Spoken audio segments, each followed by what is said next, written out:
এই তো সেদিনের কথা, ডক্টর বললো যে কালকেই তো রুটি করব। দিনটা ছিল 27শে নভেম্বর আর আজকে দেখো 27শে মে। দেখতে দেখতে 6টা মাস পেরিয়ে গেল। 6 মাস আগে ছিলাম আমি উডবি মম আর এখন হয়ে গেছে একদম প্রপার মম। 6 মাস আগে আমি কিচ্ছু জানতাম না একটা বাচ্চাকে কিভাবে প্যাম্পার করতে হয়, কিন্তু আজকে 6 মাস পর আমি কিন্তু পুরো এক্সপার্ট হয়ে গেছি বলতে পারো। সবাই ঠিকই বলে মা হওয়ার পরে সবকিছু চেঞ্জ হয়ে যায়, আর দেখো না দেখতে দেখতে আমার ছোট্ট সোনাটা আজকে 6 মাস হয়ে গেল।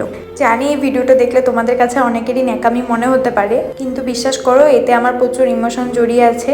টুকটুক করে একদিন আমার ছোট্ট সোনাটা অনেক বড় হয়ে যাবে, কিন্তু রয়ে যাবে এই স্মৃতিগুলো। এই বাথটাবটাতে ও প্রথম আজকে স্নান করছে, এটা আমার বান্ধবী দিয়েছিল ওর অন্নপ্রাশনে। ওর অন্নপ্রাশনের সময় ও অনেকটাই ছোট ছিল, যার জন্য তখন এটা আর বের করিনি। আগেই ভেবে রেখেছিলাম যে 6 মাসে যেদিন হবে সেদিন এই বাথটাবটা বার করবো। আর দেখো ওকে আমি একটু সুন্দর করে সাজিয়েও দিয়েছি।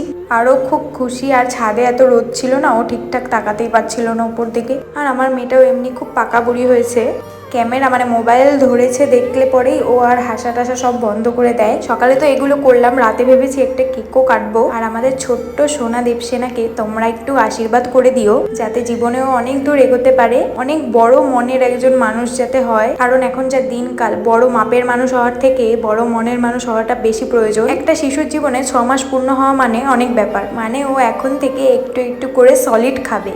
যেসব মায়েরা ওর ভিডিও দেখছো তারা একটু কমেন্ট করে জানিও তো যে আমার কবে থেকে ওকে সলিড স্টার্ট করা উচিত। তবুও আজকে একটু পাকা কলা দিয়েছিলাম, বেশ ভালোভাবেই খেয়ে নিল দেখলাম। যাই হোক, ভিডিওটা ভালো লাগলে লাইক কমেন্ট শেয়ার করে দিও।